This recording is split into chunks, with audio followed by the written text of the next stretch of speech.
Chocolate chocolate chocolate, don't we all love chocolate? चलें आज हम चॉकलेट के हेल्थ बेनिफिट्स के बारे में बात करते हैं। पहला और सबसे मशहूर कि चॉकलेट में बहुत ज़्यादा एंटीऑक्सीडेंट होता है। That's true. इनफैक्ट इसमें इतना ज़्यादा एंटीऑक्सीडेंट होता है जितना फ्रूट्स में भी नहीं होता, इंक्लूडिंग ब्लूबेरी।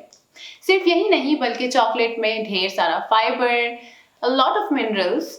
इनफैक्ट चॉकलेट आपके HDL कोलेस्ट्रॉल को भी बढ़ाता है और LDL कोलेस्ट्रॉल को कम करने में भी हेल्प करता है।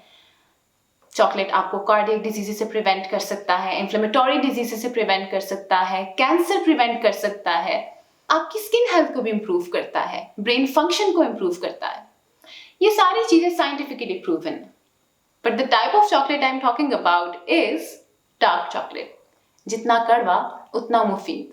सो the next time you want all these health benefits in your diet तो आपको डार्क चॉकलेट चूज करना पड़ेगा। सो अगर नेक्स्ट टाइम आप चॉकलेट लेने जाएं and you want all these health benefits तो सिंपली आप उसको पलटें, उसकी इंग्रेडिएंट लिस्ट होगी, उसमें उसका केकाओ कंटेंट लिखा हुआ होगा। सो चूज द चॉकलेट जिसमें एटलीस्ट 70% से हायर केकाओ कंटेंट हो ताकि आपको ये सारी हेल्थ बेनिफिट्स मिल सकें।